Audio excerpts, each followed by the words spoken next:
Je n'en aurais pas causé s'il n'y avait eu un rapprochement littéraire qui semble avoir échappé à nos plumes médiatiques. Marguerite Brandin a donc été assassinée par son mari, Jérôme Gaillard, ayant avoué, selon l'unanimité des médias installés, qui n'ont pas fait le rapprochement avec Travail soigné, le roman de Pierre Lemaitre. Selon nos médias, le mari avait écrit un scénario de film en 2013 avec un meurtre similaire à celui qu'il a réalisé le 11 février 2021. Malgré la création d'une société de production de films, film à part, Jérôme Gaillard n'est pas parvenu à réaliser ce film. La société a été radiée en 2016. Un homme, personnage principal, décrit simple et heureux en apparence, attentionné dont la femme est ambitieuse. Un mari exemplaire le jour et tueur en série la nuit. C'est à se demander s'ils ont tous en eux quelque chose de Patrick Batman, trader le jour et serial killer la nuit, ce héros de Bret Easton Ellis. Le tueur en série de Travail soigné, le trailer de Pierre Lemaitre, a publié un roman passé totalement inaperçu.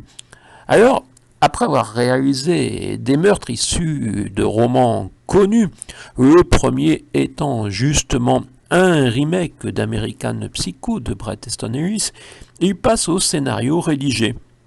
On ignore si Jérôme Gaillard pourrait écrire en remplaçant écrivain par scénariste.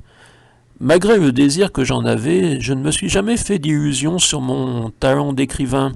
Mais porté par le scandale propulsé par l'horreur qu'exerce sur tout homme le fait divers tragique, mon livre se vendra par millions, il sera traduit, adapté et figurera durablement dans les annales de la littérature.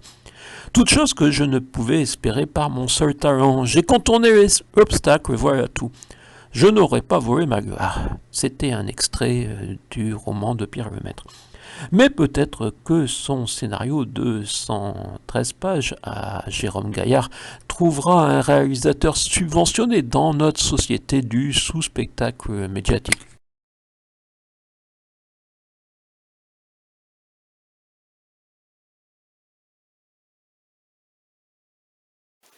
Malgré le désir que j'en avais, je ne me suis jamais fait d'illusions sur mon talent d'écrivain.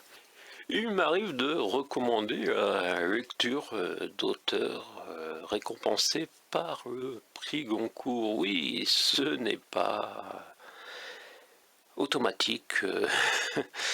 Pierre Lemaitre, prix Goncourt en 2013 avec Au revoir là-haut, un roman qui est connu. Et ce n'est pas de lui dont je vais vous parler aujourd'hui, mais de sa suite.